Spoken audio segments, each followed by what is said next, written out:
So now that we've learned about the importance of accessible design and how to create universally accessible design, here are some specific accessibility features. One important aspect to consider adding to your digital spaces is alt or alternative text. Tip number one, use image alt text. Don't worry, sounds super technical, but it's actually pretty straightforward. Alt text is simply the words you use to describe an image on a web page. It tells web browsers and search spiders and screen readers what's in the image, making it searchable, findable, and you guessed it, accessible to every visitor, even the ones with visual impairments. In your alt text, you want to use simple words to describe what's meaningful about the image. So if the image is a car, your alt text might say about the product: silver 2.0 liter convertible Ford, manual transmission, 18-inch alloy wheels, or something like that. You don't want to be redundant. Don't just repeat what's already on the page. Alt text is an opportunity to add value. And if the image doesn't carry any meaningful content, don't use alt text. You'll just be wasting the user's time. Only add alt text to images that move the user through the journey, that means something. Pretty easy, but you'd be surprised how many important images on company websites actually don't end up having any alt text. So they might as well not be there for many users, which is a real waste. If your website has lots of images that are important to understanding your site, you want to get good at alt text. Another helpful design feature for those with visual impairments is color contrast. Consider the colors you're using thoughtfully when you begin your designs. Tip number two, use colors thoughtfully. This is so important, but so many websites overlook it. The World Health Organization estimates that there are 2.2 billion people with moderate to severe vision impairment, and millions more may not have impaired vision but are using older computers or low quality screens. That means the colors you choose for your website and how you use them are super important, especially when it comes to text and backgrounds. There are two main things to think about: color contrast and color blindness. The principle is very simple. You need high contrast between your text color and its background. Light gray on dark gray? Yeah, not so good. Check out the HubSpot website. Dark text, white background. Even if you didn't know how to read, you'd be like, wow, those are some letters, and I can tell that they're letters. But what about color blindness? Well, research shows that 3.7% of Americans are colorblind. That's 12 million people in the US alone. If you want them to have a great experience on your website, think about the way that you use colors. If you're using colored text or symbols, say a green check mark or red X, think about backgrounds that will still allow the symbols to be visible to everyone. And avoid relying only on color to indicate meaning. Use text indicators to support your symbols. Again, being thoughtful in your design can be very helpful to those with disabilities. Consider carefully the text size and the font you're using so that most people will be able to access what you are creating. Number three, consider text size and style. The principle is very simple. You want as many people as possible to be able to read your text. That means your fonts can't be too small or too low contrast. Here, it's about solid design principles, like clear, consistent type styles with a clear hierarchy. Put important microcopy above your buttons and use meaningful text for CTAs like click here to download the report, not just more. When you think about accessibility from the start, you make good choices. So when you're designing your web pages, don't just think, hey, that looks cool. Think, hey, will this be accessible to everyone?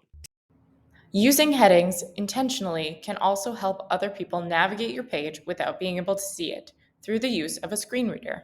Tip number four, use your markups well. We all use the hierarchy of type on a page to give us a sense of what's important, to allow us to scan the page and get the meaning. Well, visually impaired people use screen readers to read out your site. So the idea of hierarchy is even more important. And for hierarchy, we use markups: H1, H2, H3, titles, subtitles, and paragraph styles to help readers understand the structure and order of the content. Use markup well, and your users will be able to listen to a list of headings and jump straight to the right content.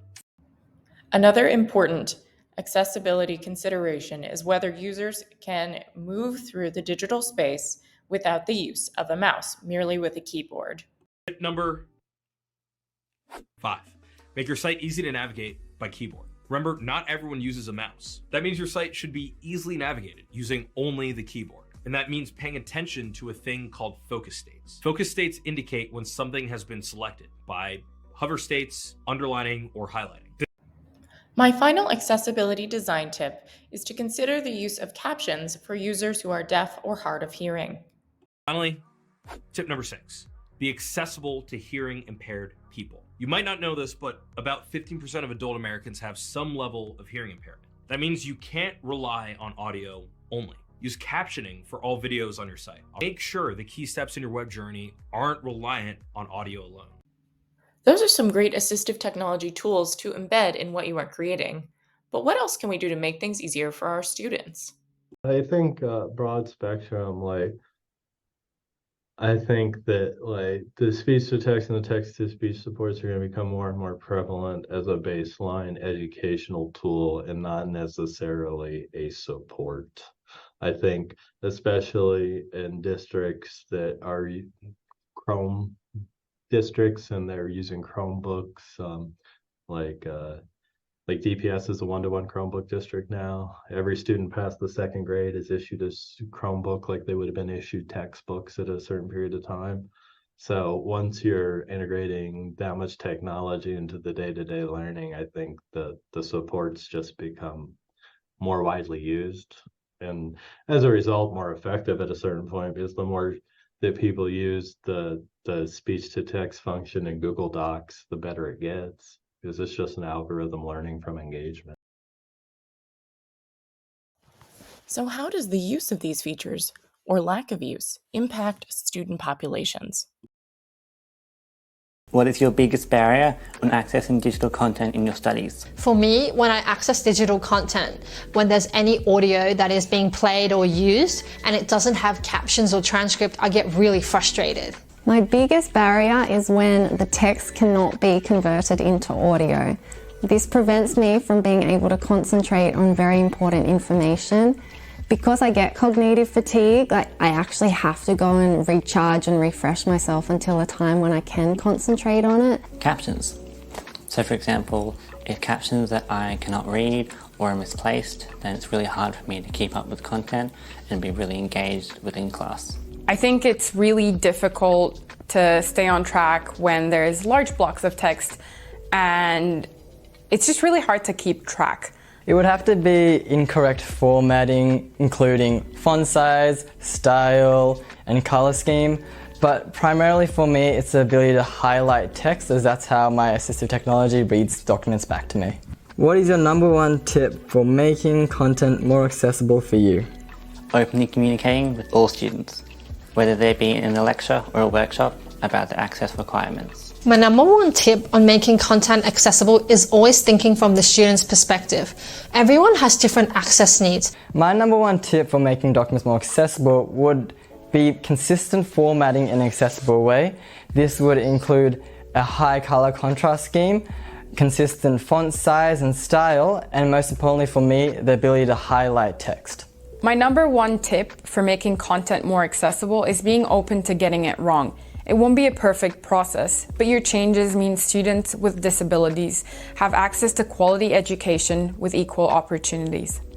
Another tip would be when using slides in class or physical handouts, ensuring that those handouts or slides are electronically sent to the student so they're able to access it through their assistive technology to make it more accessible for them.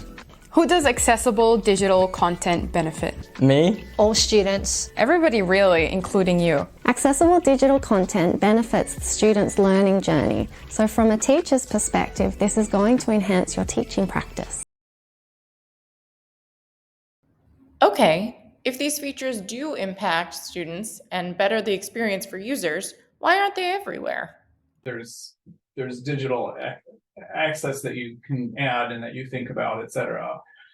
But when you're looking at the context of an elementary classroom, a middle school classroom, even in high school, the materials that are used for instruction are really varied and vast. So it's not just this context of digital.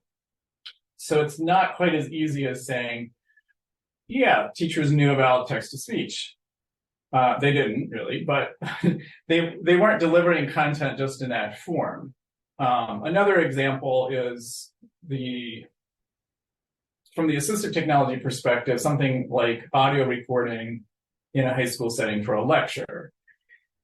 It seems like a no-brainer. It's something that now is a universal access feature because you can audio record from your phone, and even then it was, right? But the context shapes the match of that kind of technology. So part of the problem is that teachers use so many activities and modalities in their teaching, but it's also challenging that large companies are reluctant to integrate these features.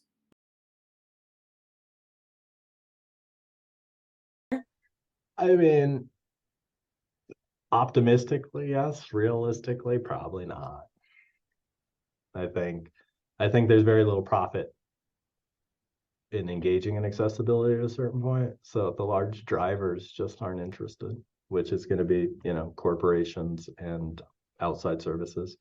I think education is moving that way, and it'll move the needle over time. But I think from the broad spectrum of things that it's going to be a very slow climb because it's just not heavily incentivized in our current economy. If part of the problem is that it's a lot of work to integrate these tools for teachers and content creators, will AI and automation make it easier and more likely to be done? Phases where everyone's like, there's a lot of hype, it is kind of good, there's a lot of different companies and people working on these problems because there's hype, where now we'll have more robust systems. We'll figure out too what are the easy things to solve, kind of like this happened with 3D printing, of like, after a few years of the 3D printing wars, we're just like, all right, we're able to now commoditize this and solve a lot of these basic engineering problems and get the price point down to $200, right? And so I think that is when it actually gets exciting, is when it's been solved and then there's less hype of like, okay, cool. Here is now a stable new technology that is actually, we've, gotten through a lot of the usability stuff and they won't catch fire as often. So now what can we do with it once we really are democratizing this kind of like stable technology? So you see almost like a bell curve, and right Yeah, now, exactly. particularly with AI, we're almost at the top of the bell curve, and I don't know. people I get excited when salivating we're over coming it, down, when people are like not when excited people about have it calmed anymore. down and are a little more pragmatic. Exactly. Then maybe we'll see actually more progress and more Yeah, especially likely in the solutions. disability domain. I mean, this is another attitude that I have towards emerging technology, is I personally, me as Amy, think it really sucks when researchers are working on really expensive, unique equipment that, we sometimes call it unobtainium, like nobody else can get it, but we have it. And then you bring in people and you show them this vision of the future where, like, look at this amazing technology that we have that you don't, and it could solve all of your problems. I think that kind of sucks. The 1% maybe having access to this amazing thing that won't reach the general populace for who knows how long. So like, there's a certain tragic quality to that. Like, it's here for some of us. So like me personally, I really do focus on the practicality too. Like, as an accessibility researcher who wants to make an impact in these communities, I think about the affordability, I think about the sustainability, I think about the longevity of it, of like, okay, yeah, here's this cool design, we're making software for this thing, and this was the technology you use, and keeping it in like an affordable price point that somebody could get today.